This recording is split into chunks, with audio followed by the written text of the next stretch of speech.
evening. I would like to call tonight's public hearing to order, please. Sarah, can you please recognize the council members in attendance? Yes, you have Mr. Fatulis, Ms. Pritzio, Mr. Palmieri, Mr. Palmasina, Ms. Halleman on the phone, council members DeMarco and Dewar. Thank you. Good evening. Tonight we begin the 2024 budget process, and the first of our two public hearings is required by the Administrative Code in the Home Rule Charter. Tonight we will hear from the Community College of Allegheny County and the administrative branch of the county government. I am asking that our invited guests limit their presentations to 10 to 15 minutes so we can have ample time for questions. I'm also asking that my colleagues limit themselves to 2 questions in the first round, and then the following round will be unlimited if time allows. There are no public comments. Dr. Bullock, welcome. Mr. Flynn, welcome. The floor is yours. Good evening to everyone, and thank you for the opportunity to come and speak tonight, along with Vice President Jim Flynn. Early in the term, starting back in early September, you had a chance to hear from our faculty who came in to share the benefits and how the funding has supported and the great programs that our faculty and students are aggressively and proactively moving through their studies, and the impact that we're having on our region as a whole. As you will see in the economic impact, CCAC contributes about $1.3 billion back. It also shows that for every dollar that is put out for a student, there's a return of $2.50, and that $2.50 per taxpayer, and that for every dollar student gains in a lifetime, it's equivalent to $4.50.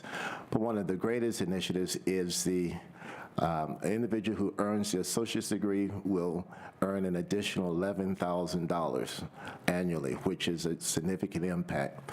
When we look at the diverse students that we serve, you will see that the majority of our students are part-time, 68%. The majority of our students are female, followed by our men, and they register in both career and transfer program, with transfer being the highest. 37% ethnic minority, 202 full-time faculty, and we're serving about 32,000 credit, non-credit students annually. One of the greatest components that we do bring to our region is that 85% of our students live and work within the region after graduation, and 75% of our students graduate tax-free. I want to personally thank the county for the support that has been provided to the college throughout my tenure as president. It has made a significant impact, and Mr. Flynn will share the impact that it has had and how we have been utilizing the funding to support the ongoing growth and development of CCAC. Okay, thank you. Good evening. Thanks again for having us here. I want to talk a little bit, just high level, about our budgeting process. We begin in November and December. That culminates in a budget being passed by our Board of Trustees at the first meeting in June. For 2023-24, our current fiscal year, the county's on a calendar year, the college is on a fiscal year from July 1st through June 30th. Our adopted operating budget was $107,251,000. Our plant budget, which is our capital budget for debt service, was $9.3 million. And we adopted a capital budget of $32.3 million. I do want to echo Dr. Bullock's comment about we really appreciate the county's ongoing and continuing support.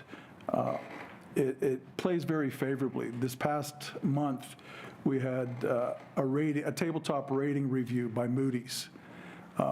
In many of the discussions, we talked about our budget, our budgeting process, and the support from our sponsors, the county and the state. We explained to them the legislation that's in place to give us a guaranteed 2% increase each year, and we also pointed out that this past year, council increased our appropriation by $3.1 million. They looked upon that as very favorable. So they even noted in our press release that they highlighted our conservative budgeting practices, and they talked about our careful expense management. So we are good stewards of the county support, so we appreciate that. If you look at page 12, that's a table that shows our per credit tuition, our tech fee, college general fee, and student service fees. These are mandatory fees for CCAC and the rest of the 15 community colleges. As you can see at the bottom, the highlighted in yellow, CCAC's fully loaded tuition and mandatory fees are $163.50 per credit. We are the lowest in the Commonwealth. The average of the 15 community colleges is $207. So we're well below the average. And if you look, our neighbors, Beaver has the third highest at $245. Westmoreland County is $210 per credit, and Butler's rate is $185. So we are, not only are we the lowest within the 15 community colleges, but even our neighbors, we're greatly below what they're charging. If you look at page 13, I always say a picture's worth 1,000 words. This chart shows where CCAC lines up compared to the other 15 community colleges. And as you can see, it's rounded, but we're at $164. We're on the far right. So we work very hard to manage our budgets and meet our budgets. We meet our budgets every year. We have a balanced budget, and we don't have deficits. Some of the operating assumptions that went into our current budget, we budgeted based on 18,000 full-time equivalent students. That's a 7% increase from last year. We're anticipating $38.3 million from the state. We received the $31.1 million from the county. Our workforce development has increased slightly to $3.1 million, and our lab fees that we charge for various courses will generate $1 million. Our board supported this budget, and they continue to support us with a $4 credit per credit increase. That was a 3%. That was a nominal increase. So our cost per credit went from $122 to $126. Our flat in-county rate for our students is based on 15 credits. So a student can go to CCAC for $1,890 per semester. So it's very reasonable, and we couldn't do that without your support. All of our other fees remain the same. Page 15 is our normal pie chart. It shows that the county's share is $26.7 million, and this is of our operating and plant funds, which total $116.6 million. Our credit-sponsored students account for $37.1 million, which is just about 32%. Non-credit sponsored, and when I talk about sponsored, I talk about the state-sponsored and the county-sponsored. The out-of-county, the non-sponsored students represent any student outside of the Commonwealth of Pennsylvania. Our workforce development's contributing $3.1 million this year, and that's really all I need to highlight on that slide. Our operating and plant fund expenses show how we use the funds. As you can imagine, the largest piece of the pie is our credit instruction at almost $40 million, or 34%. Our workforce development is $4.7 million. We spend $11.9 million on student services and $5.2 million for academic support. Institutional support is about $26 million. And we have, as you know, with the 4 campuses and 3 centers, we've got high plant costs. So our plant operations are just under $17 million. Page 18 breaks down how we use our operating budget. by function. Instruction is $44.6 million. That includes the operating plus the workforce instruction. Our institutional support is $27 million. Academic support is $5 million. Student services, $11 million. And then plant is $17 million. On page 19, I want to spend a little bit of time there. This calculates, compares budget to budget with the various revenue line items and the percentage share of each line item to the total. And I want to point out that the state aid at $38,264,000 is 32% of our total revenues. The county aid, the $31.9 million, that's the $31.1 million that council appropriated from their operating budget. It also includes the $8 million or $800,000 pledge for the Workforce Training Center. So that percentage, that fully loaded percentage, is 28.5%. And if you look down below, last year, the fully loaded percentage was just under 25%.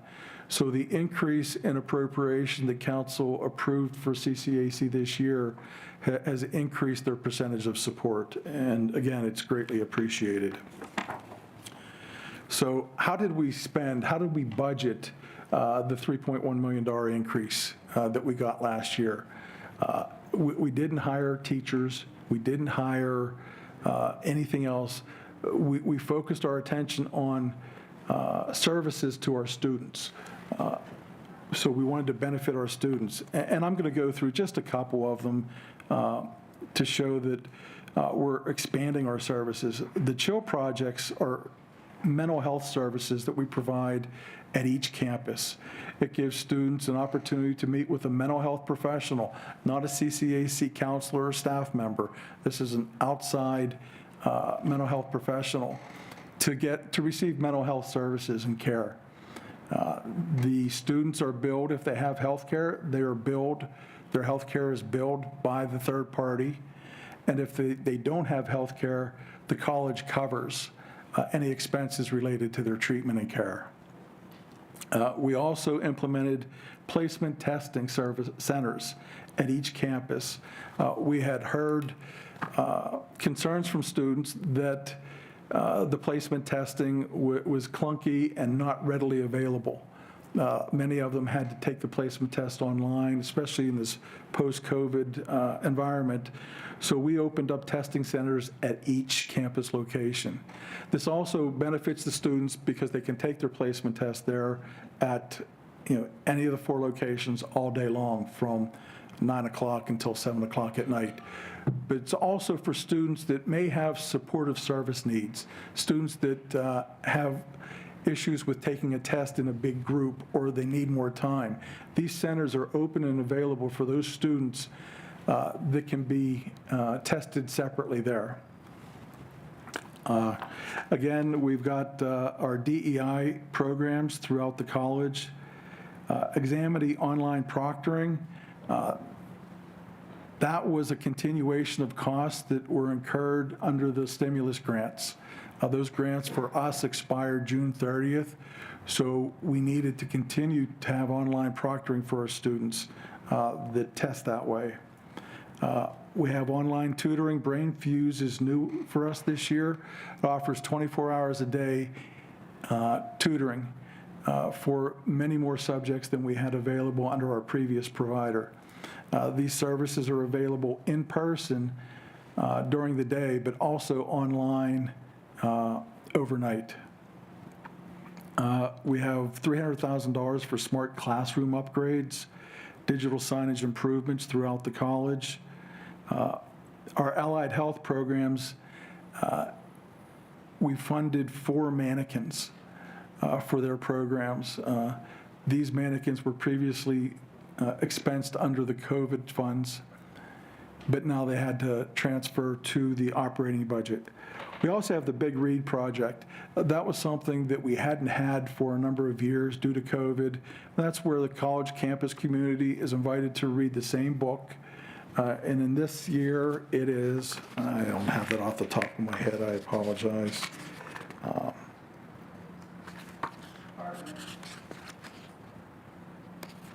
That's right. Here we go. My apologies. It's called Heartland by Sarah Smarsh, and it's a memoir of working hard and being broke in the richest country on earth. Part of the big read are various presentations. We also have a speaker series that on November 1st, we've got a panel of various various industry representatives that's going to be moderated by Bill Flanagan. That's going to be on the Allegheny campus, so we invite all of you to attend. We've also included a nursing retention pilot program. We started that at our South Campus last year, and we want to expand it to more locations where nursing students receive a little bit more tutoring and online resources and in-person resources. We found that to be very successful, and we had a 100% pass rate for our first-year students, first-time test takers for the NICLEX exam. We've included funding for student bus passes, and one of the things that we had great success with was we offered a $50 credit to students taking over 4 credits who registered by June 30th for the fall semester. That generated 4,118 students that registered before June 30th, which was probably 250 students more than registered during the same time frame last year. And that helps the college because we can plan better. If we know how many students are coming in the fall semester and what courses, we're able to plan logistics, staffing, and supplies. So that's a great benefit. And we're continuing that for the spring term with a deadline of November 30th. So hopefully we have just as many students registering for there. The next slide is on page 21. These are the student-related expenses that we included in our county request this year. Our county request was $4.6 million. And that includes all of the initiatives that we implemented for this fiscal year. We want to continue those because we think we can have a great impact and success with our students. So we're including all of those, but we've also added some additional items. We added, included in the request, were reading and writing centers at every campus location. We're finding that as students in this post-COVID, students are struggling a little bit with reading and writing. I've always struggled with reading and writing, but the students coming out of high school now and are enrolling at the college need a little bit of extra help. So we want to establish reading and writing centers at each campus location, so where students can drop in, talk through a book, an assignment, a paper, have it reviewed, and somebody will help them work through it. We also included in this request upgrading our nursing lab at our North Campus, upgrading our honors hubs at Allegheny and the North Campus. We've included, again, the $50 credit for early registration, and we've included some miscellaneous repairs and maintenance for our facilities. Our capital budget this year included almost $200 million of unfunded renovations and repairs and equipment needs that the college has. So we've got an aging infrastructure that we need to pay attention to. The last chart on page 22 just shows the breakout of our sponsored and non-sponsored credit student revenue, which includes tuition and fees. 34% of our total budgeted revenue comes from our state and county students, and the remaining, $700,000 comes from our out-of-state students. And Dr. Bullock's going to carry the show for the rest of the way. One of the other initiatives that we like to add is that based on the work that was done collectively by the team, our new student enrollment increased by 11.4% for the fall. Over time, of course, we're still working on the retention of our ongoing students. As I stated earlier, the majority of our students are part-time, so they start, they stop, they start, they stop, but they eventually come back. And you will see on page 7 the list of graduates that we have for our top 30 majors. And the top one, of course, is general studies, which is our transfer programming, followed by nursing, carpentry, heavy equipment, business management, and we are heavily investing into the career technical programming. But the number that's impressive is on page 6. You will see this past year we had 2,456 graduates across our campuses, and you will see the number of graduates at each location, and each has had a pretty successful component outcome since the pandemic has come through. The 5-VEST continues to be a successful program. 91 students attended the program last year. 21 of those students are continuing this year. You will see the historical degree trends that are occurring across each of our campuses. Allegheny, North, the reverse transfer, we're doing everything that we can to connect and get credit for students completing their work. CCAC is really recognized as an economic engine for our region. It's an institution of choice that many students are selecting to begin their studies or prepare for career. We are recognized for producing a well-prepared, skilled workforce that is able to go directly into the workplace. Now, if you go to the end, you will see 2 of our newest initiatives, which is our new workforce building that will be opening with our ribbon cutting on October 26th. The Center for Education, Innovation, and Training that will allow us to expand in the areas of 3D printing, additive and advanced manufacturing, baking and pastry arts, building automation systems, cybersecurity, network administration, computer numerical control machining, food service, restaurant management, information technology, machine learning, mechatronics, robotics, and automation. So all of the emerging fields in our region that leads to work. The picture of the facility is on page 26 and 27.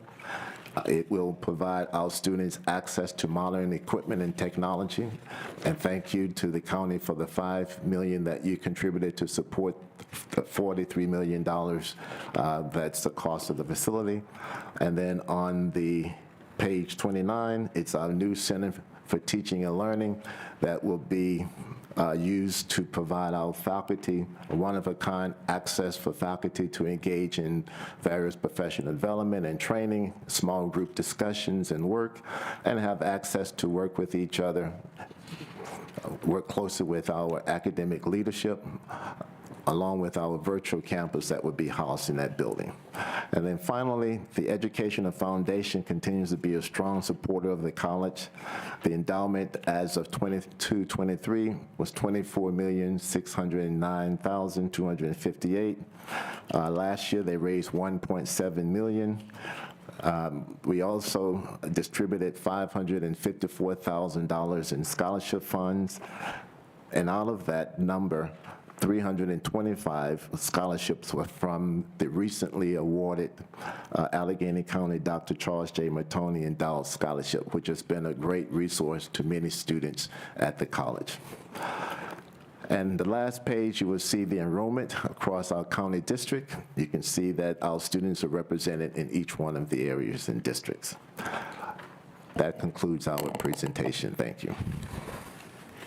Thank you, Dr. Bullock and Mr. Flynn. Now open it up to my colleagues, and I will start with Councilwoman Hallam. Thank you, Chairman Palmasina. And thank you guys for your presentation. I really enjoyed that. You gave a lot of information in a short amount of time, so thank you. I'm also really excited to hear how you spent the additional funding that we allocated last year. I was wondering where it was going to go, so I'm glad to hear it went towards services for students. My first question is, I'm just like, I'm not a math expert or anything, but I was doing a little math here, and I noticed, we've talked in the past about the 33% required funding funding by the county as the local sponsor. And it looks like on page 19 that this proposed budget is only has the county contributing about 28.54% of the total operating budget. And so I was wondering, doing the math, the amount that it is short is pretty close to the amount on page 21 with the county request. So I was wondering if you could explain, is that the amount that you're looking for in addition to what you were allocated in this year's budget? Well, that's a very good question. What's on page 2324 is the current contribution for this fiscal year. The amount on page 21 is an additional 14.4% increase that will raise the contribution up to 33 1/3. Gotcha. So that is 4.6 in addition to what is allocated currently. Perfect. And thank you for that, because we're always wondering where will it go if we allocate additional funding. So that's really helpful to actually see it. So thank you for that. My next question, I was really excited to see the student bus passes on here. If you could maybe elaborate that a little further, is that going to be for all students? Is it the program that PRT offers where it's like, you only pay per use as paying for like an unlimited rides for everybody? Can you just elaborate on what you're planning to do with the bus passes for the students? We purchased a number of passes for, it's the 30-day bus pass. And the way the bus pass works is we have up to a year to use it. Once a student starts using it, they have 30 days to fulfill the use. We're monitoring to see what the usage will be. To date, we purchased how many? Purchased 100. We purchased 100, but we have not distributed all 100 yet to date. And this is not a third question, this is like a 2B, but have you all looked into an estimate of how much it would cost to provide unlimited bus access to all of the students? Because I was talking to some folks at the other universities who do provide that, and it, first of all, seems like CCAC is the only one locally that doesn't currently provide that. But two, they actually talked about that it's not, the cost isn't as clear because there are federal funds that are available for colleges and universities that do choose to do that. So I was just wondering if you have a number on that, or if you could get one for us. I don't have a number now, but I've had several conversations regarding it many, over several years. It was initially stated free, and when I met with Catherine with the bus authority, she stated, no, it's not free. They have unlimited bus ride.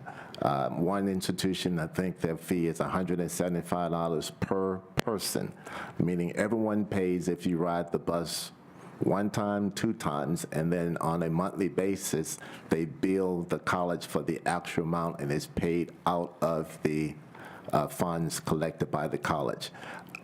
We were not informed of any federal dollars because I asked how could CCAC participate, and my response was, you pay the fee, we bill you. Currently, CCAC does not charge students, faculty, or staff any parking or transportation fee. If this is something that is done, that would be a new fee that we will have to add to the calculation. Okay. Well, thank you very much. I'd love to work with you on this. This is something I'd really like to see implemented. So thank you both for coming. Thank you. Councilman Palmieri. Thank you, Mr. Chairman. Jim, I want you to elaborate on that 50% or $50 credit.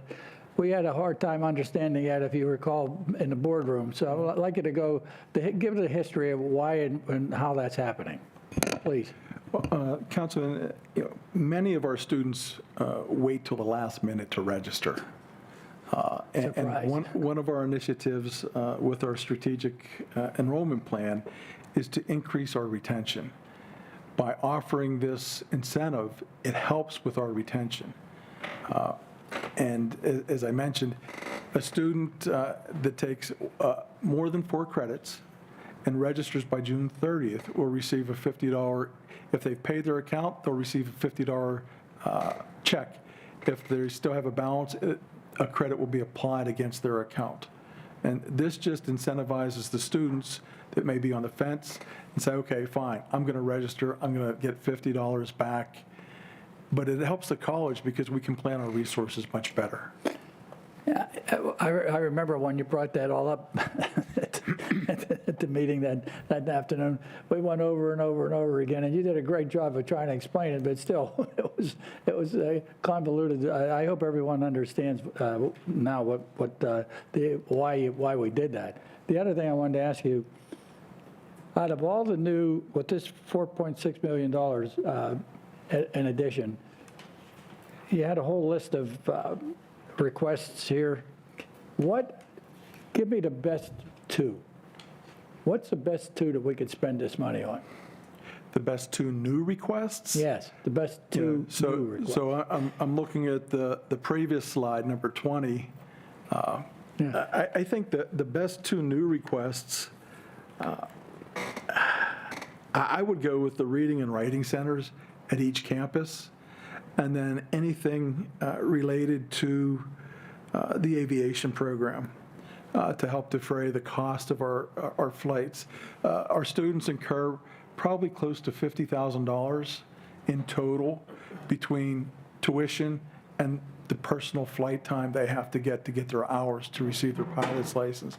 So the two items in there that we have related to a scholarship for aviation program attendees, as well as hiring another flight instructor. With the COVID funds for distancing and things like that, we were able to purchase 2 state-of-the-art flight simulators. So we can we've got the demand, but we don't have the faculty member to help those students get through that program. So I would say, short answer, reading and writing labs and the aviation-related items. Now, also attached to that request also for aviation is the fact that we need pilots. Yes. There's a desperate need for pilots. So anyone that engages in these programs and fulfills their own graduates, they go right to work. And so I think that's to be emphasized again as to why there's so much emphasis on aviation today, when the fact is that there's more jobs out there. They need more and more pilots every day. So I met with Mrs. Friedman, who runs that program, and she was very, she really enlightened me as to what's really going on there. And I'm so glad that that's part of the incentive here for more funds. I thank you very much. Thank you. Thank you, John. Councilwoman Prizio. I don't have any questions, but thank you so much for your presentation. Thank you. Councilman Futulis. I'm good so far. Everything's great. Thanks. Thanks, Councilman. Councilman Klein. Thank you very much. Thank you, Dr. Bullock and Mr. Flynn. So we have been hearing a lot about the coming or looming enrollment cliff that is supposed to play out over the next 5 to 6 years because of the declining or shrinking birth rate in this country. So how will that affect community college, and what steps are you taking now in anticipation that there might be something of a shift in community college education as a result of this as well? Well, the cliff is coming. We are approaching it in several ways. The first is we've prepared a comprehensive strategic enrollment plan that is identifying several key strategies that we want to do to maximize our penetration across the 43 school districts, which would equivalently offer an increase. Number 2, we are putting in a comprehensive retention plan to look at how do we retain the students that we have, which will automatically provide an ongoing increase. Number 3, we are expanding our partnerships with business and industry to create new opportunities to access students that connect students not just to come to CCAC, but to connect them to credentials that lead to a job, which is a motivating factor for students. And number 4 is our average age is 27. So when you look at the average age of 27, that says, what can we do in addition to serve the young adult? So we are looking at how we deliver evening and weekend programming to make it more attractive how do we package it differently in delivering instruction and ensuring that they have access to all the services? And how can we centralize those services so that any student anywhere across the county can access those services and get full access of everything in one location, which may not necessarily be across all 4 of the campuses, but into 2 or 1 campus to ensure there's a comprehensive offering for all students. And then the last would be the programs that we are developing are being developed to be laddering into, from a certificate into a degree, a certificate that leads to work, a certificate that ladders to the associate's degree, that then allow a student to transfer to a 4-year college of choice. Thank you, Brad. In terms of students who transfer to a 4-year college, any numbers on, or what percentage of students after 2 years of community college continue their education at a 4-year institution? I don't have the exact number with me. It is one of our largest programs that students do. I will confirm that number and send it back to you on tomorrow. Yeah, just curious. Thank you very much. Thank you. Thank you, Councilman. Is there anybody on the phone that has any questions? I do not have no questions for you, No, Doctor. Oh, I'm no sorry. questions, Chairman Palmasina. Thank you. Oh, I'm sorry. You have no questions, Tom? No questions. Thank you, Mr. Chairman. Thank you for asking them. Okay, you're welcome. Dr. Bullock, thank you. Thank you, Mr. Flynn. Wonderful presentation as usual. I appreciate all you do for the residents of our county, and it's always good to see you guys. Thank you. Thank you for the opportunity. Thank you. Bye.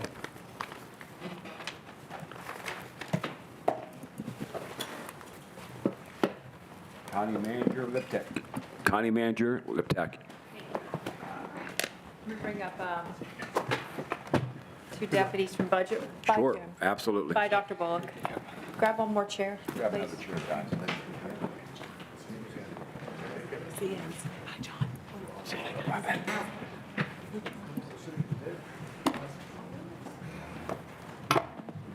Scoot on over. Good evening. How you guys doing? We're well, Good, thank you. Good.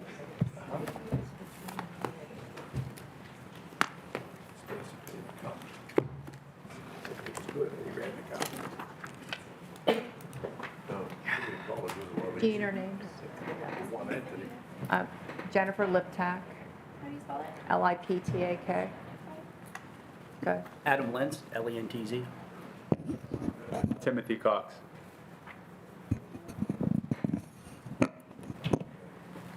Okay. Thank you. Thank you, Mr. Chairman and members of council. We appreciate the opportunity to present on behalf of the county administration for the 2024 comprehensive fiscal plan as presented a week or so ago by the executive. Comprehensively, the full budget package that was presented, and all members have this package, right? You have this, right? Okay, good. Was a little over $3 billion. We'll focus briefly on, let me set my timer. We'll focus briefly on each of those sectors, primarily focusing on the operating, but we will talk about be able to answer questions as we can related to the capital and the grants. I'm sorry, I just want to set my timer. Thanks.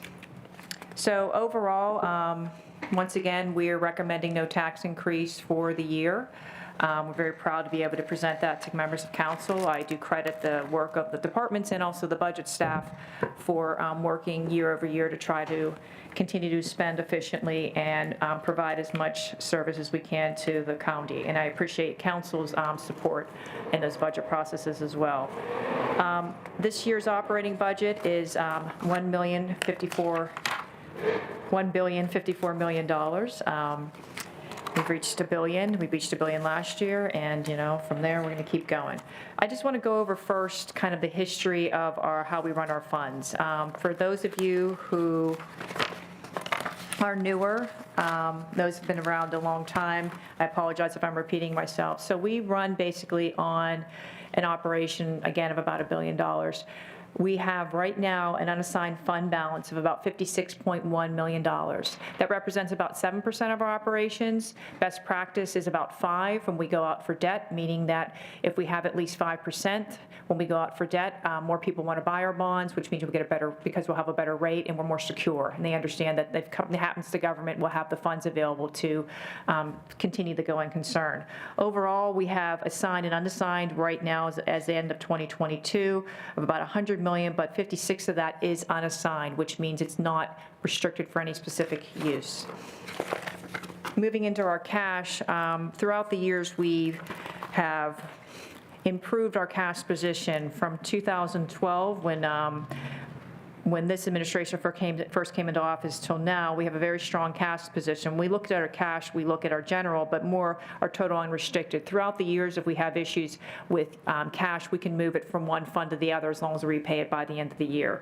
So we have a good, strong cash position at the end of September, and again, I credit the teamwork, which I'll credit, it's a teamwork of our county budget office, the treasurer's office, and the controller's office, who meet frequently and have cash meetings to make sure that we're able to make our payments. So I do credit all three of those agencies for working together to make sure our finances are stable. Moving on within the presentation, you can just see on page 9 just how that money is broken out and how the funds are. And so about the cash positions as of the end of September with $677 million in cash available, you can see that it's spread pretty evenly throughout. We're always going to have more money in grants. We have a lot of money that comes through the state and federal government, primarily the state in that budget, so you're going to see most of that. But again, throughout the year, if there's an issue with cash, for example, if the budget didn't pass, we were monitoring because the fiscal code wasn't passed. The budget was passed, but the fiscal code wasn't, and that's basically, where the money is. Since it's been resolved, so we were monitoring to make sure in case we didn't get enough funding through to be able to support where we'd be able to kind of move money temporarily, so we wouldn't have any of our outward-facing organizations basically be penalized. So, but we didn't have to move to that. But we were monitoring during that time. So I want you to turn, if you would, to page 11. Very simple pie chart which talks about our revenues. We have our primary revenue sources are taxes, with our largest one being our property tax. Property tax is based upon assessment. Most people who own homes pay their taxes, we hope, to about a 98% collection, right? But that is it's a fairly stable means of tax collection, but it doesn't generally grow with the economy. We do get some sales tax as well, but you'll see almost 50% of our tax base of our revenue base is from taxes. The others come from, as you see, 18.67% from the state, some department earnings and charges, and other sources. With the RAD tax we get from, which is the sales tax, being about 2.38%. So overall, again, we are required to have a balanced budget. Those revenues come to play with $1,054 million. I won't belabor the next few slides, but if you want to look through to see how our revenues have increased over time, we thought this was good information for members of council, particularly with our revenue from real estate taxes, sales, again, which sales is economic based. I do want to point out on page 14, you're going to see a spike in what we project in 2023. It was just additional dollars that weren't collected in prior years, and so they came through in the states. You'll see a little bit of a spike there. We budgeted basically to come back down to about 62, but sometimes that happens. There's a collection issue, someone doesn't pay, the state and then redistributes the money. So you'll see we project that we're going to get a little bit more this year, and then it goes back down to what we're budgeting. It's just sometimes that kind of happens. Transit support is still strong, which is another economic-based tax. Again, you want to see how our economy's doing. You look at sales, you look at transit, because that's the more people are spending, they'll be related in how we're collecting. And remember, transit support is 2 taxes. It is car rental and it is poured drink tax. On page 17, you'll see more detail. It's a higher level, but not completely detailed, of how our revenues are set up, overall increasing by an estimated 3.4% overall. And then on 18, we have it distributed by department. We do that just for accounting and organizational purposes. I used to be more of an accounting geek when I did more accounting work. I'm going to call these 2 geeks here, but to keep everything organized and how we have to roll up for our reporting, they distribute the revenues through departments. So that's what you'll see here. So when you see the Department of Human Resources has no revenues, that's probably right, because they really don't generate anything. I do want to acknowledge the great work by this body and the Budget Office and Administration, and I'm going to include our partners, again, the roads as well, with the fund balance. Our fund balance, when I took my role into working for the county administration, moving from staff of council, we're about 5.7 undersigned, and to be at 56.1, which is an over 880% increase, is really something to be proud of. It took a lot of hard work and a lot of strategic planning related to council, but I really do think that everyone deserves to be acknowledged for just how well we've done overall. How did we save money? One of the probably the most crucial ways or strategic ways that we were able to save money on a revenue side and expenditure side. On the revenue side, we received $20 million one-time payment, which we set aside from Highmark to use their insurance, which we've saved until now. The secondary side on the expenditure side is moving self-insured. You may have heard the prior administration and managers speaking about our cost savings for being self-insured. It has been the best move we've made. And I want to stress, beyond us saving about $279 million over the time since we've gone self-insured, and that's through estimations and actually numbers that we've got from quotes for 10% increases that if we would have been fully insured. And difference self-insured and fully insured. Self-insured is we pay our claims. Fully insured is his value is $17,000, so I'm just going to give you that. Whereas he may only spend $5,000. So we self-insure, we pay what we spend. One of the things I think we're most proud of, at least I'm personally most proud of, beyond the amount of savings that we were able to save for the taxpayers, and then offering very good benefits. So our employees pay a percentage of their salary, their base salary, not their overtime, their base. Because you have a lot of employees that may have a base salary, but they have eligibility for overtime, which they could make a lot of money. We don't charge that. It's a percentage of your base. It's 3.25%. We haven't adjusted that in several years. We also haven't adjusted our co-pays, or we haven't adjusted our deductibles, which is $800 for a family and $400 for an individual. We have no co-insurance. These policies were put in place intentionally. We saved money for the taxpayers, but we also wanted to make sure we shared it with our employees. We want to attract good employees. A lot of people focus on wages and salaries, et cetera.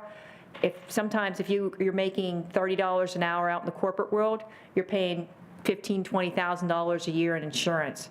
Our employees don't pay that. So if you're making $20 an hour here or $40,000, you're paying 3.25.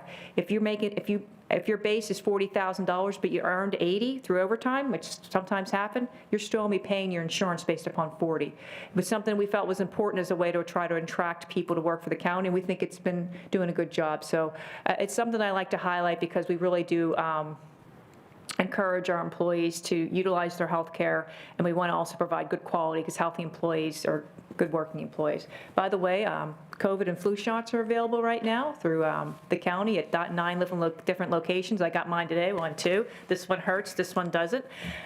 So we're trying to encourage our employees, and it's no cost to them. It goes through their insurance. So I know Dr. Bullock and Mr. Flynn talked about their bond rating. We're kind of proud of ours as well. Moody's, we're AA3, S&P, AA negative, and they're both, the outlooks are stable, and these are the highest they've been in 40 years. Again, 40 years.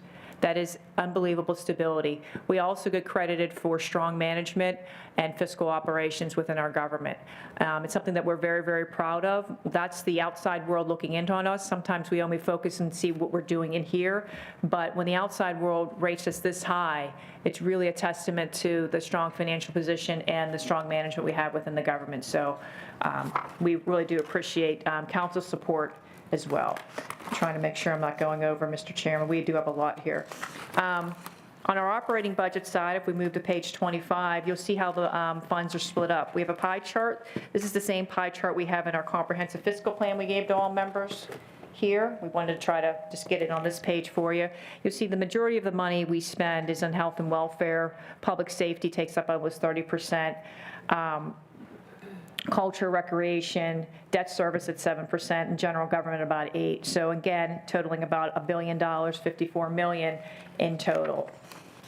Most of our money in page 26 is spent on personnel. Personnel and fringe benefits, as we just talked about. We do try to offer very generous benefits to our employees. This is the breakdown at a very, very high level, but you do see about 50% of our expenses are for our employees. I'm going to move to where we're at with our workforce. This is always a question of attracting talent. We do have talent acquisition managers and employees within human resources. We've also started hiring talent acquisition employees and managers in specific departments, whether it would be, we're looking to possibly get one at 911, we have one at the jail, and other areas, because we know there are some areas where we're really struggling to get employees. So it's worked, although from 1996, remember there's been a couple, I'll call them, they voluntarily leave, so you take the positions off. So you see, years ago, we had 7,000 employees. We're at about 4,800 active right now, but, we're low. We're, 1,500 employees low. We should have more, but, we're trying. We're trying our best. So if you have anyone that wants to work in government and devote their life to public service, like geeky people like me, send them our way. We'd be happy to take a look at them. On page 30, we have a majority of our employees, about 80%, are represented by unions. We're very proud and happy that they are represented by that. Most of those agreements are set through 2024. We have one right now, which is our correctional officers. They are they're in negotiations now. They're actually an interest arbitration group, so they follow a different path, not just straight bargaining. You'll see Mr. Pilarski back there. This is kind of his specialty. He's the bargaining guru for the county, and I know he's shy about it, but he is. So we have, so we pretty much know what the amount of increase will be for most employees next year, almost all of them, including non-representatives. So it's recommended, it's budgeted at a 3.3% increase. Usually, Management Confidential, in order to keep things scaled, will receive that same amount on a COLA basis as the represented employees. I do want to, well, I have debt service. I'll highlight one more area on page 35, our debt service. So very proud. As you may remember, last year, we didn't issue bonds. We really considered what is the best use of some of the dollars that we have through the federal government, through the ARP dollars. And one of the, I think, wisest things that we decided to do, and council agreed, which was great, was use ARPA dollars to fund our debt. So we saved collectively over, if you took a lifespan of debt, $100 million, which is a testament to us being fiscally responsible and smart budgeting. Our last refunding, we have a piece of taxable that was done in 2020. That's the C-79, right, Tim? Yep. That's a taxable refund that we did. Usually, we save a substantial amount of dollars when we go out to debt. We issue new money, and then we try to refund old money. Tax laws have changed recently, so the ability to really maximize savings on refundings changed.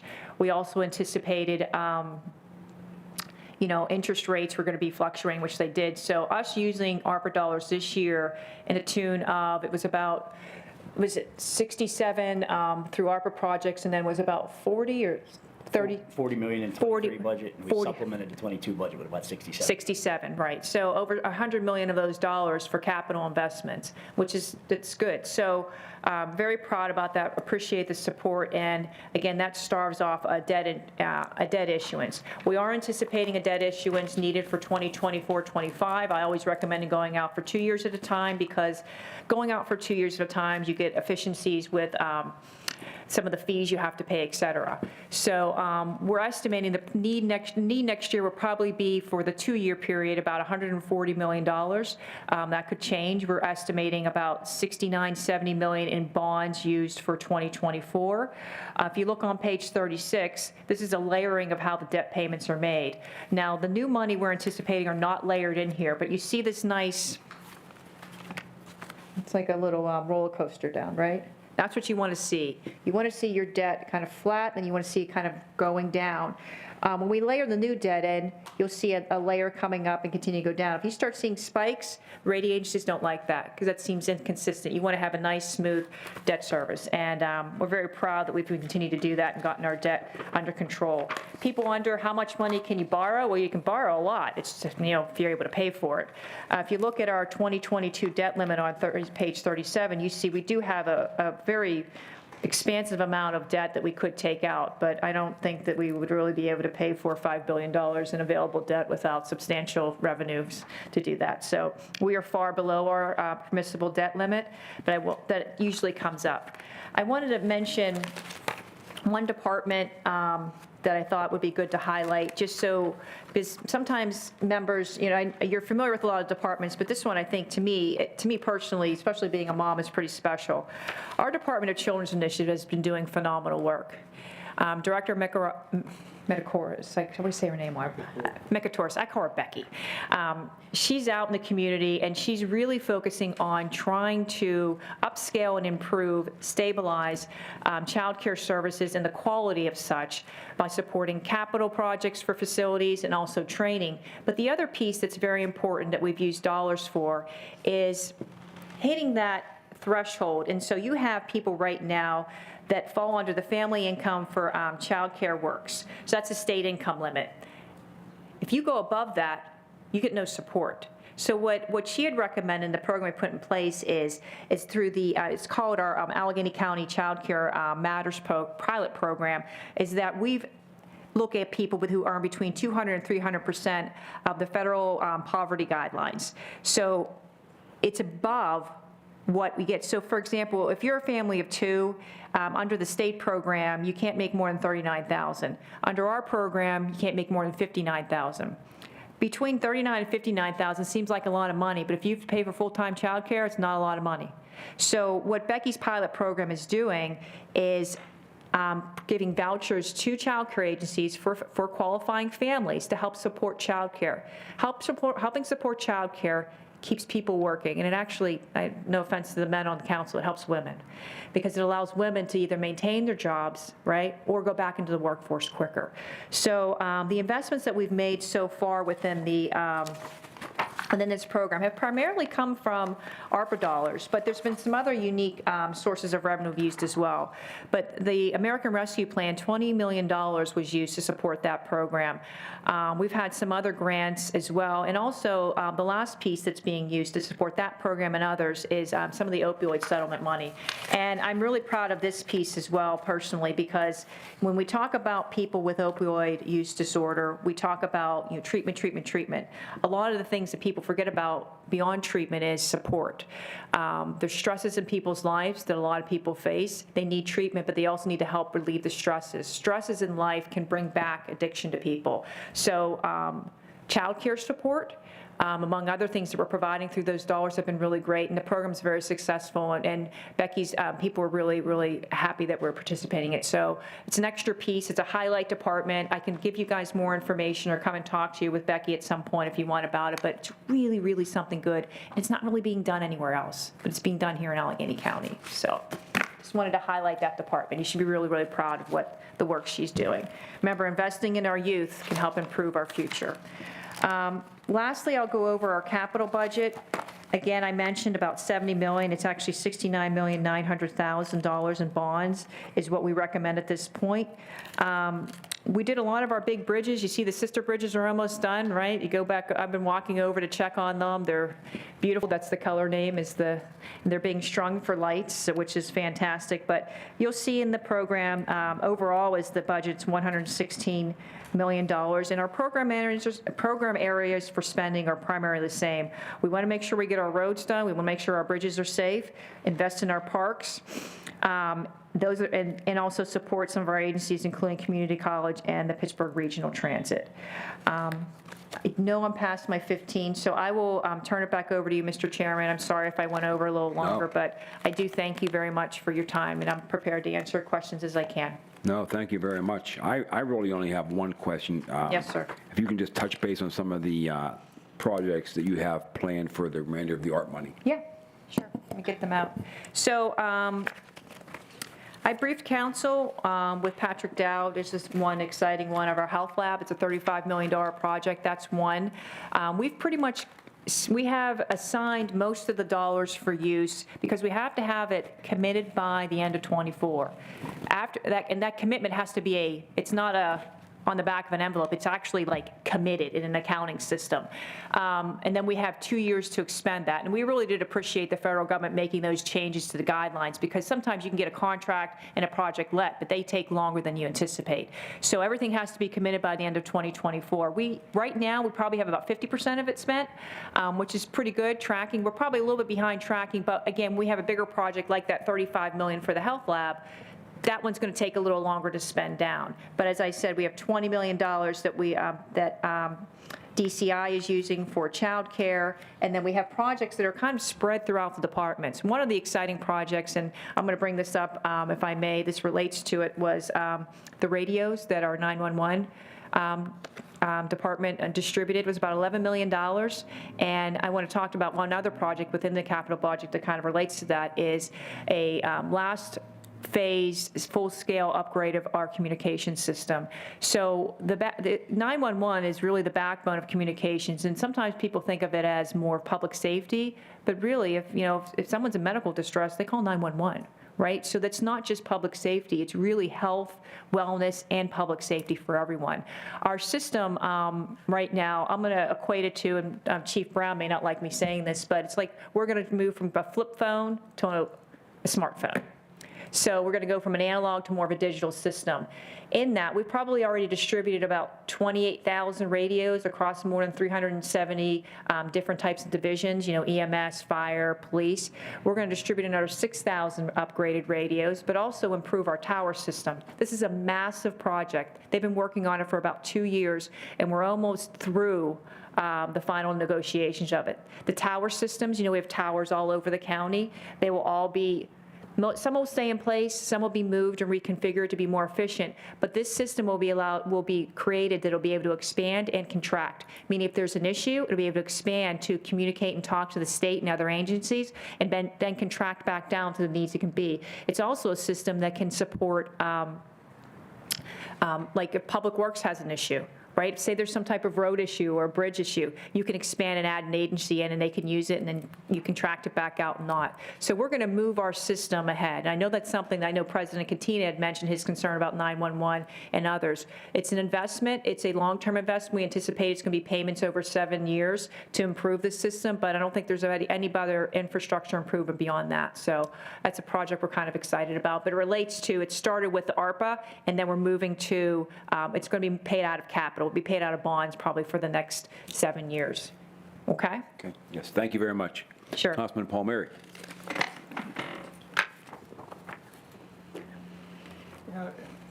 Can we go through, every year we go through pretty much the same funding and so on and so forth. I think what I'm curious about more than anything else is, where are we going from here? I know the administration's going to change at the end of the year and so on and so forth, but have you been in contact with any of the potential people coming in to let them know where we're at and where we're hoping to be? Have you had any communication at all with any of them? I think it's probably, most appropriate to have like formal communications after the 7th, when things move through. What I can say is anticipation, and I recommended this, and the executive, agreed with it. We tried to fund the managers and the executive's office more to a level that will allow for them to be able to hire their staff. I run pretty lean. I've been around a long time, and Steve's been around a long time, so we could probably do the work of a lot of people, right? More than one person. So that's something that I thought was important, and I recommended that, and the executive agreed, just to allow people to be able to bring in their own. So you'll see a pretty substantial increases in those two departments. Still, the executive's office still falls well below the required amount that cannot exceed within the charter. Just as council, both of them are about 62% of that permissible amount. You guys are, I think it's 4/10. We're at 2/10 of a pulled revenue source. So I think those are appropriate conversations to have after the 7th. But if anyone calls to ask, I mean, this is public information. I'll talk to anyone. And one other thing, what about the parks? Love the parks. You know, we've done, I say we, I like to think I was part of the team effort there. Yeah. And it's nice to go down there on Sunday. You know, I'm down there every week. And it's nice to get down there and get a pat on the back once in a while instead of a kick in the can for, why don't you guys do this? Why don't you guys do that? You know, some of the improvements at South Park especially, we were like the weak sister for a long time as far as North Park is concerned. It seemed like North Park was always the one getting all the whatever, the amenities. Well, now South Park has caught up. We've caught up. No? I'm laughing. I mean, Anita and I, were you accusing us of like preferential treatment to our park out? Oh, God forbid I should do that. No, no. But it's true. You get on to South Park now compared to 12 years ago, and there's huge, huge improvements all the way around. And I don't think it's emphasized enough sometimes, is the lighting, just the lighting. I was just going to give you credit because you really advocated for the lighting along the walkway because people use it, and I know you still run it. You probably run it faster than I can run. I'm trying to run it. No, not anymore, but I still run it. But, lighting improvements, and to Chairman Palmasina's question earlier, we did use a lot of ARPA dollars in the parks, whether it's the net zero, green parking lots, stormwater improvements. Those are very important, and there are categories that are permissible under the dollars. Remember, any amount of money we spend with those ARPA dollars, they have to be used permissibly within the ARPA dollar, within the act, which is like this big. And we have accountants that we hired and attorneys to make sure that when we're doing our reporting, we're meeting those requirements. It's not like we can just spend it on anything. There's rules, so we have to make sure we're following them. But we've done a lot of improvements, and we're trying to spread around all the parks. You'll see our net zeros in some of our parks that, aren't north and south, right? It'll be a White Oak or a Deer Lakes, or we're trying to do different things in different parks. And also incorporate, I was just having a conversation the other day with our director about, I love the meadows personally, and I know they're very good for the environment, and he's really exploring how we can educate people on the importance of, not only is it good for our ecosystem, the butterflies and the bees and everything, but it also is good for our earth, right? Not cutting all the grass down. That growth actually helps cool the earth. So letting it grow into meadows. So really exploring and trying and educating people that not everything has to look like a golf course, that it's actually okay to let things be in their natural state because that's actually better for our environment. So some really good stuff. We're doing some really good stuff. The golf course, just the golf course. Oh, they're beautiful. Oh, my. I'm so proud of that. It's beautiful. Well, and they moved to the scheduled tee times, which people really seem to like. Yeah. Well, that was feedback, yeah. I've hammered on that for a while, but I know you did. that just fell And it on worked. deaf You were ears. right. You were right, yeah. I've had a lot of experience with, playing golf over the years, plus the fact that when you're doing outings, and if the course you're recommending doesn't have starting times, it's like, that takes you right out of the ballgame. So, thanks very much. You did a real nice job tonight presenting. Thank you very much. Thank you. Councilwoman Prizio. Thank you very much for your presentation, and thank you so much for continuing that subsidized childcare pilot. Yeah. Because that is one thing my constituents are always asking me. They didn't know what the status would be, and they're depending on that. Yeah. We're really trying, and I'll tell you, the director is really trying to find other dollars. You may recall, there was a referendum that was done for a quarter, it's 0.25 mils to be added on to our taxes, and it failed. So it didn't have widespread support to have a direct funding source for that. So using the ARPA dollars and really trying to partner with other private institutions and nonprofits to try to get more dollars, it's important, I think. And again, personally, being a mother who worked and, how to decide how you're going to pay for childcare, it's you're handing your child to someone you don't know. You want to do the best that you can. And the work that she's doing, and like I said, I may follow up with Jared and Sarah, because I really do think Becky's doing a really nice job, and it's something you guys should be proud of. So thank you. And the other question I have is, under the 2024 sustainability initiatives, Yes, ma'am. will the climate action plan be part of that? Yeah. We put funding in the department. What was the amount, Adam? We think it's will cost about 100,000. About 100,000, so in the services line, it's in services, correct? Yeah, we anticipated that. We're waiting a little bit for that because I think it's appropriate, given the change of administration, to allow the new administration to decide, how they'd like to see that come out. So there has been an intentional delay. I just think it's appropriate. But no, we did put money in there for that. Thank you. Councilman Futulis. Thank you. Thanks, Jen, for the presentation. I want to piggyback what Mr. Palmieri said. I don't want people to forget the fact that around 2014 that we had signed a contract with the Marcellus Shell corporations to benefit our county parks. And to date, I believe we're somewhere in the neighborhood of $20 million from the royalties. And that is accountable for the money was dedicated for the parks. The Lions portion had gone to Deer Lakes area, and they distributed the rest of it throughout the other 8 county parks at the time. And I believe those royalties are still coming in. And so that's something that has benefited us. I know it's controversial, but when you're a council person, you have to realize that you have to do everything you can to create funds for a county. And I took office, 2008? We were somewhere in the neighborhood of $100 million in the parks in deficit as far as deferred maintenance. Deferred maintenance, yes. And I'm pretty sure that we're pretty much not caught up, but we're really close to losing that $100 million that we were down. So things have gotten so much better in the last 16 years that I've been here. And I've noticed how our rate of 3% each year seems to be the rate of our increase here, and we've managed this administration to create new business developments in this county, which brought new revenues, but we always have to account for the blight of this county as well, that we lose revenues.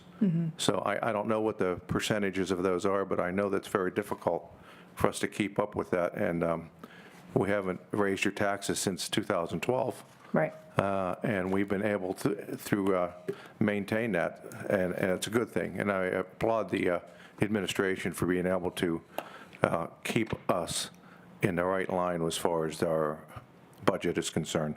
So thank you for that. Thank you. We do appreciate, again, the support. It is not easy, but that's what our jobs are. Our jobs are to do to that. And if the policy and the hope is that we can maintain the line and hold the line on taxes, we're going to do it as long as we can. I mean, we look at things like our county airport now, and the same deal goes with the Marcellus Shell. We probably wouldn't be building a new airport if it wasn't for that. And that's probably somewhere in a close to neighborhood of 75 to 100 million right there. I'm sure of it, because I know what they paid us, at least 56 million for the royalty I think there was an upfront fee. somewhere in of that 50. neighborhood. And with that now, we boast the fact that we have an airport that's being built that's going to be technically off the grid. We will save millions of dollars in the utilities, and we're going to be a role model for, I guess, other airports in this country and the world, for that matter. And we should all be proud of ourselves for that, because we have a world-class airport being built right now, and I'm proud to be a part of that. Thank you. Thank you. Thanks, Nick. Councilman Klein. Well, thank you. Thank you, County Manager Liptak, and thank you for your service to the county for many, many years in this role and in many other roles here as well. And, thank you to everyone in the executive's office who, oftentimes people labor without being recognized, but I think that the work that you've done is important and matters and has made a difference. I know that the sailing has not always been smooth, but I think that, you've stayed the course, and you've worked really hard to be responsible and pay attention to things that do matter. And this is a big moment. I mean, when the current executive, when Mr. Fitzgerald became the county executive, I mean, I was just starting middle school. So, I'm not sure. You and Councilmember Palmieri. I'm not sure what right. life will look like, with this transition. But thank you again, and thank you as well for your support for the local government academy. And I say that because I think that we're at a moment where the work that they do is very important. And I think that we need an organization like that is viable and will continue to educate future leaders in this region. And I think the work that they do is important, and I think they do it quite well. So thank you for that support. Thank you, Councilmember Klein. Thank you, Paul. Appreciate the nice comments. Is anybody on the phone like to talk? Tom? Anybody else? No comments, Chairman Paul Messina. Thank you. Okay, thank you. Jen? Chairman Paul Messina. It's Oh, I'm sorry, Michelle. yes. Oh, hello. One at a time. Who's on there? Sam, is that you? No? Yeah, yes, but I think Councilwoman Nakaradi-Chapkus also wanted to speak. She can go first. Okay. Well, I just wanted to reiterate the thanks and appreciation that my colleagues have already noted, and wanted to thank you for the very thorough presentation, even though I'm on the phone, and for all of the hard work that went into it. So thank you very much. Thank you, Councilmember. Thank you, Michelle. Okay, Sam, you're up. County Manager Liptak, thank you very much for the presentation and for all the information you provided. I think you did a great job here, and I'd like to commend the administration and members of council for financially managing this through the past, it's 8 years that I've been on council, where we haven't had a tax increase because we've been able to manage it very well. Taking a longer-term outlook, what I'd like to ask you is, a number of years ago, when we took advantage of the credit upgrades that we had to refinance our existing bond debt, we saved the taxpayers like $26.5 million. At that time, the administration took the prudent step of feathering that savings in over a period of time. And you guys have done the same thing with the ARP funds. What I wanted to ask you, looking at it from a longer-term aspect, after this budget, how much money is in this budget from that savings, the ARP funds, and anything else that will be unavailable to us after 2024, so that we can have an understanding of what type of hole that we're going to have to fill, going forward. And if you don't have it tonight, that's fine. Just like to ask you to get it to me. And again, I'd like to thank you for the very professional job that you've done and the administration has done in this presentation. Thank you, Mr. Chairman. We can answer part. So there have been ARPA dollars. That money, there's permissibility within the act for us to be able to use some of those dollars, and there's a formula to offset any revenue loss. The amount that we could offset revenue loss far exceeds what we've used. We have about $27 million that we're anticipating. We're budgeting for next year, and we're also using some monies from healthcare savings that we had set aside to also help offset those dollars. Every year you may see a little bit of the layering of the debt. It's not as much this year, but our debt is going down. We've kind of on the back spring, but even when we refund, I forget what the number we anticipated would be available for refunding. It's not that much. No, in the bulk of the savings from the last refinancing, we're taking upfront, so there's not much Yeah, left. it was probably like the first 3 years, so there's really not much left. And some of that is you have a little bit of ability to layer it on your choice, but not as much as you would think. Because I'm telling you, if you take it all in one way or the other, the rating agencies go, no, we don't like that. They get particular because they want to make sure you have a stable debt that is not spiking in any way. So, but yeah, there are dollars. We've used those dollars from the ARPA for a few years, and they have helped stave off any increases. I do want to note, we are anticipating more extreme increases in the cost of construction. Many of you, and I know Chairman Paul Messina, you're very well aware of this because this is what you do for a living, the cost of this escalated tremendously. So anything that we thought we could estimate has gone up. I think our team, our budget office, and Adam here is deputy. He primarily focuses, among other things, on capital. We've really been trying to work with the departments to anticipate what those cost escalations will be, but it has gone up a lot higher than we could have anticipated. So when planning, $70 million estimated we think will be needed for 2024 in debt, we're planning because we are anticipating those costs to continue. They're starting to kind of level out, but they're still a lot higher. And I know that you could probably, speak to that for hours, Chairman, about just how much the cost of construction has. And that's, it's related to COVID. I mean, that's just, it's unfortunate, but we are, just like everyone else, having to pay more to improve our infrastructure, which is important, and we will continue to invest in our infrastructure. Any more questions? Well, Jen, Adam, Tim, Steve, and the rest of your staff, I wanted to thank you for coming on this evening and great presentation and always answering all the questions we asked, and appreciate all you guys do. Thank you, and I do want to acknowledge Senior Deputy County Manager. He's right here, always by my side, Stephen Pilarski. I was 2, I think, when he started working for the county. That was no, but Steve's great. Jamie laughing. But we have Mike, Elliot, Melissa, and Stacy, and Carrie, who's not here. But I really want to acknowledge the team. They start working June, July.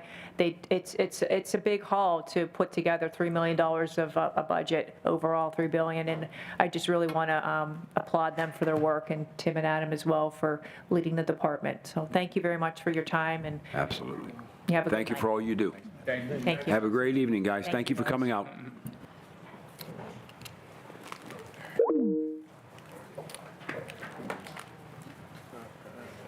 You get me to ask the same, Hey, thank you. same question.